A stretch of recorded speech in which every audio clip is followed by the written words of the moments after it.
In a practice known long ago, traceable to the scientifically fertile golden age of Islam back in the 11th century, but not fully honed until the 1600s, science establishes objective truths, not by wishful or magical thinking, but by repeated and verified experiments. This makes such truths true, whether or not you believe in them.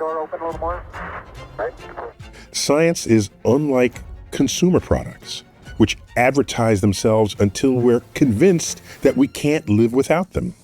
Science is unlike political campaigns, where candidates tell you how bad all the others are. The worst presidency in the history of our country. And offer repeated slogans to convince you to vote for themselves.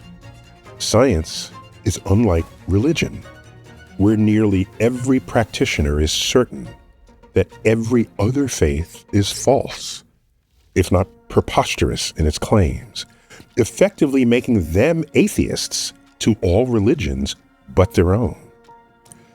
Given all the ideas and thoughts in the world that people think are true or want to be true, scientific truths can land awkwardly or not at all. The 1945 document, Science, the Endless Frontier, written by President Truman's science advisor, Vannevar Bush, detailed what precise role government and investment should play in the long-term future of the United States. Chapters detail how curiosity-driven science would continually enhance our health, our wealth, and our security. We owe the influence of that document to the creation of the National Science Foundation, a funding tributary to science research in America's universities, which became the envy of the world for work that could not be justified by the short-term profit goals of corporate R&D. Other agencies would follow in that spirit, with acronyms that resonate within us all: NASA, DARPA, NOAA, the EPA, and both DOEs, the Department of Energy and Department of Education. Of course, no such vision statement could have appeared in America's founding documents when 9 out of 10 Americans lived on farms. How much reminding do we need about how science manifests in our lives? 30,000 years ago, half of all our cave-dwelling ancestors were dead before turning 30. Fast forward to the year 1840, half of our fellow humans were dead before turning 35. Not much progress, even though people ate organic foods and most of the time breathed clean air and drank clear water. Today, world life expectancy is 72, more than twice that. What do we credit? A long list of medical advances led by prenatal care, nutrition, sanitation, pasteurization, antibiotics, and yes, most definitely, vaccines.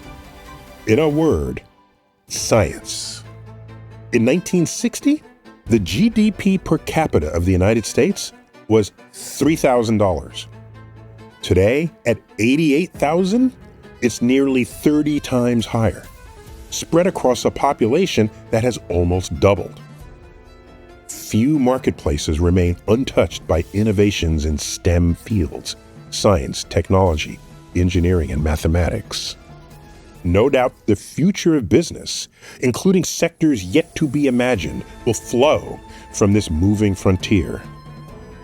Lest we forget, or perhaps never knew, that we live in the centennial decade of the discovery of quantum mechanics, an obscure branch of theoretical physics concerned with the behavior of molecules, atoms, and subatomic particles, with no foreseeable economic benefit to anyone in the 1920s.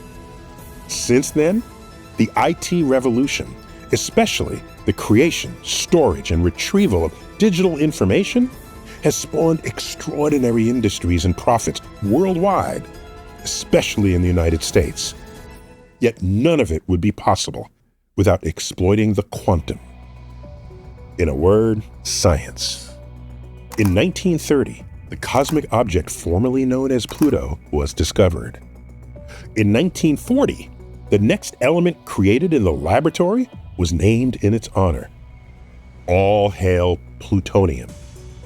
A mere 5 years later, during World War II, plutonium would be weaponized to become the fission energy source of the first ever atomic bomb. And how about an attack in the desert, under the cover of night, near a new moon on the calendar, guaranteeing no light for anyone to see what's coming, using stealth bombers with the radar cross-section of a bumblebee, deploying targeted ordnance guided by the global positioning system of satellites, GPS, orbiting in space 12,500 miles overhead, launched by the U.S. Air Force, now controlled by the U.S. Space Force. Asymmetric advantages in the history of warfare have always come about from advanced understandings of the natural world. In a word, science. In the future, we might just need that Space Force, informed by cosmic discovery, to detect and deflect killer asteroids headed our way. And so, wisdom matters here. Science discoveries wield awesome powers to prolong life, as well as lethal powers to end it. Science is ubiquitous and consequential to civilization, whether or not we know it, whether or not we choose to admit it. Any flinch in science budgets will ripple through our health, our wealth, and our security, sending us on a path back to the cave when everything in the natural world was mysterious to us, and most of you seeing this video would already be dead.